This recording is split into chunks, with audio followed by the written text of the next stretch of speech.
వికల్ప పేరుతో మావోయిస్టులు సంచలన లేఖని విడుదల చేశారు. దేవ్జీ సహా మల్లా రాజారెడ్డి మాతోనే ఉన్నారని తెలుపుతున్నారు. మావోయిస్టులు లొంగిపోవడానికి వాళ్ళు ఎలాంటి ఒప్పందం కుదుర్చుకోలేదని ఆ లేఖలో ప్రస్తావించారు.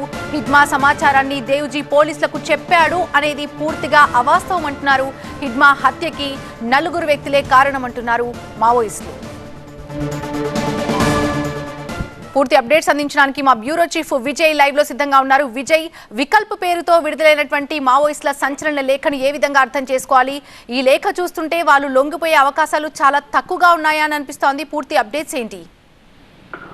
మారేడుమిల్లిలో జరిగినటువంటి ఎన్కౌంటర్ లో మావోయిస్ట్ గెరిల్లా పార్టీకి సంబంధించిన కీలక నేత హిడ్మా మరణం తర్వాత అనేక సంచలన విషయాలు బయటకు వచ్చాయి. ఆయన మరణానికి అనేక మంది కారణం అంటూ కూడా పెద్ద ఎత్తున చర్చ జరిగింది. కోవర్ట్ ఆపరేషన్ అంటూ కూడా పెద్ద ఎత్తున ఆరోపణలు చేశారు. అయితే మొదటిసారి Maoist party Dandakaranya special zone committee, so Maoist పార్టీకి సంబంధించినటువంటి అఫీషియల్ అధికార ప్రతినిధి వికల్ప పేరుతోనే ఒక లెటర్ రిలీజ్ అయింది.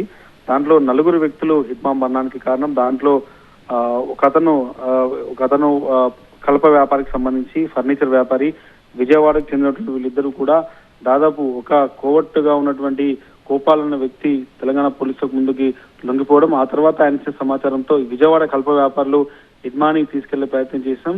దండకారణ్యం నుంచి బయటకు వచ్చి ఆయన విజయవాడ వెళ్తున్న క్రమంలోనే పోలీసులకు దొరికాడు. దొరికిన తర్వాత 3 రోజుల పాటు చిత్రహింసలు పెట్టి చంపారన్నది ఈ లేఖ సారాంశం. దాంతో పాటుగా ఈ లేఖలో మరొక విషయాన్ని చాలా స్పష్టంగా మెన్షన్ చేశారు.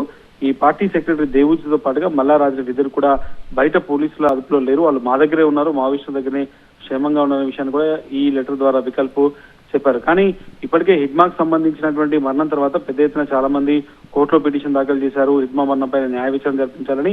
దాంట్లో భాగంగానే మావోయిస్ట్ పార్టీ కూడా డిమాండ్ చేసింది న్యాయ విచారణ జరగాల్సిందే. ఈ 4 వ్యక్తులు మాత్రమే ఈ హిడ్మా మరణానికి కారణం అంటూ లెటర్ లో అయితే పేర్కొన్నారు. థాంక్యూ విజయ్.